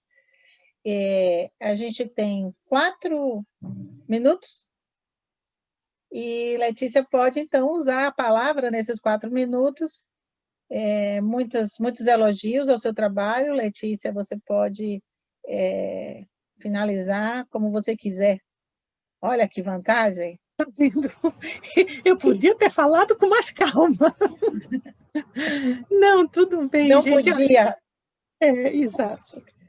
Exato. Veja, eu acho que esse material do Forget, eu acho muito importante. Esse livro está todo traduzido. Depois desse material, num dos outros livros que ele escreveu, tem as pulsões, o desafio das pulsões, onde ele vai pegar mais minuciosamente essa questão das pulsões e da própria dinâmica das pulsões, quando a gente vê aí no gráfico do desejo, como é que você vai ter a questão do acting out, como você vai ter a questão do sintoma out, qual a reação do jovem diante dessas situações. Então, eu acho que isso é muito pertinente, porque implica que a gente tenha uma escuta a outra, né? Aí eu lembro, não é, coisas assim recentes, não é, por exemplo, lembro de um jovem que é filho de imigrantes, de pessoas orientais. E toda a questão de que o que circula na casa não fale isso, não fale aquilo, cale-se, e que ele somatiza. Então, o que é que passa nessa relação parental, né, para você chegar, como você vai investigar isso, vai se dar conta disso, para perceber onde é que o jovem está, onde é que ele está implicado, com o que ele está implicado. Acho isso muito significativo. Uhum. Bom, mais alguma pergunta? A gente tem aqui a participação de Zela Torresan, a participação de Verusca, todos elogiando muito o seu trabalho, a participação de Elane Fogel, Leonardo Danziato, Lorena Reis, Maria Fernanda Diniz, e algumas pessoas estão pedindo a referência específica do livro de Forget.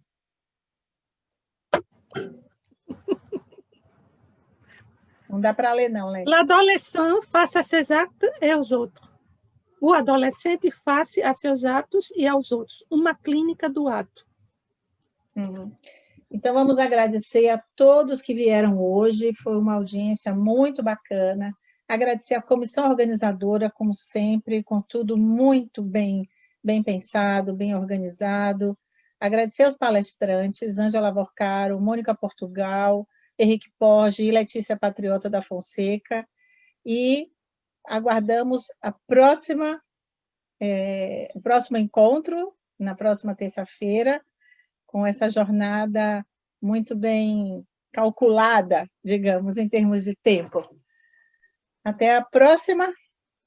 Vamos lá?